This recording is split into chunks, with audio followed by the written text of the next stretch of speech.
What's up, guys? TJ got Kicks 89 here, back with another bundle pickup review. We have got a pair of Janoski mids. You don't see them that often nowadays. You've got the Janoski Remaster collections, which is using higher quality materials, and you've got the HT, which is a higher foxing tape, and lots of other variants of Janoski's infamous, highly controversial, and only pro model. I'm saying only because it's the silhouette has never really changed. The sole composition has changed. The upper design has also changed throughout the years. You've got the elites and whatsoever, but essentially the silhouette has remained unchanged for almost, we want to say, about 15 years now. And the shoe is still going strong in the skateboarding community.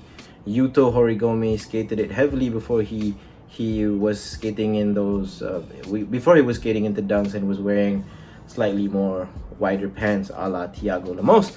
But let's stop rambling. And this is the Janoski, and I think the color is crimson and crystal mint, or it could be team red and crystal mint, but it's essentially just a maroon Janoski, maroon stitching all the way around with hits of crystal mint, or Tiffany as I like to call it. So like I said, it's just a mid-top Janoski.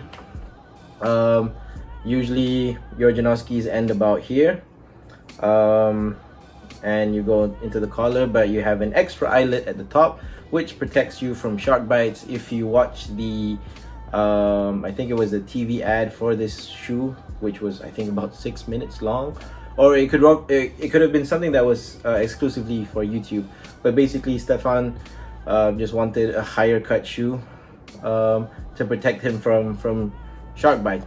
Funnily enough, he said that he wanted his ankles to bleed when he first skated the Janoski. So if you did heel flips in Janoski, you know how bad it feels if you kind of slide your heel up and flick it off that side of the rail, kind of funny. It's definitely gonna do damage to your ankles, but kick flips feel good in these. It's just your standard vulcanized construction Janoski, all the way suede, all the way around. I picked this up because one, it was in my size, and the other reason was because it was for 70 ringgit. So hey, why not? You have the leather piping, or the PVC as I want to say. It's not real leather, but has started to kind of deteriorate, which is usually what happens to those types of leathers or materials. Even if you actually skate, that you're gonna be wearing this area out far quicker. But because the Janoski was one of the first shoes designed back in the mid-puff days, where the toe was a little bit more longer, designed closely like a boat shoe, and the laces were pushed a little bit further back, which serves a function because then you move the laces, which usually happens in accel OGs and slightly shorter toe skate shoes from those days, and it kind of removes it from what's called the abrasion area, which is usually the frontal part of your shoe, which is where you slide and you kick flip and you heel flip and all that stuff.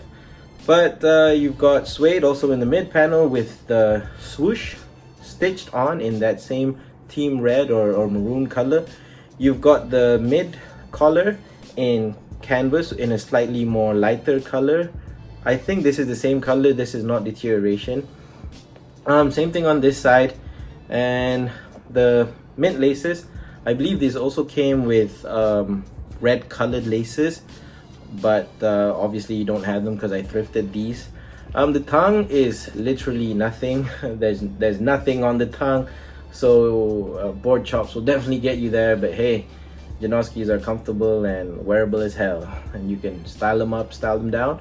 At the top, you've got a Stefan Janoski for daily use Nike skateboarding tag just right there in crystal mint lettering with the maroon or team red background.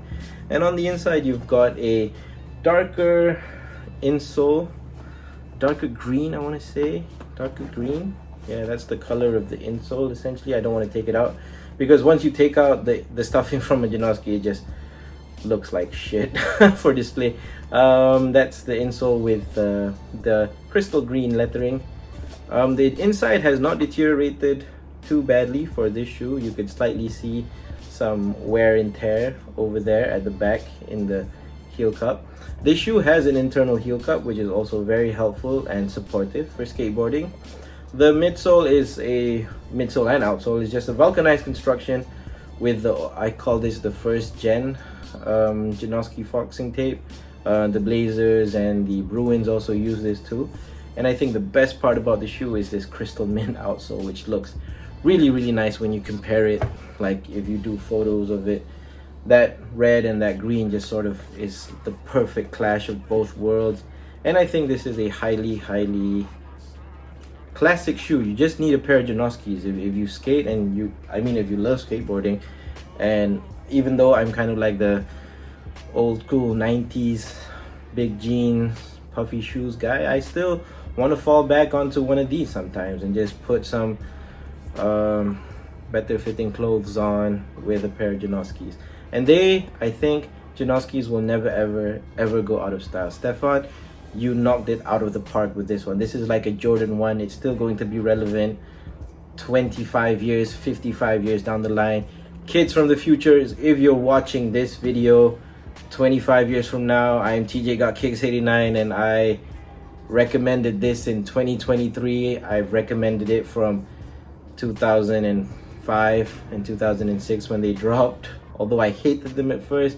But as you get older, obviously your thoughts and your outlook on the world kind of changes. So enough rambling about that. This is the Janoski Mid in the maroon and crystal mint colorway. That's all I'm gonna say. I didn't do any research before I was doing this video. This is all coming from the heart. And yeah, TJ Got Kicks 89. Hit up your favorite thrift stores and see if you can find hidden gems like these. The Stefan Janoski Mid. I'm out.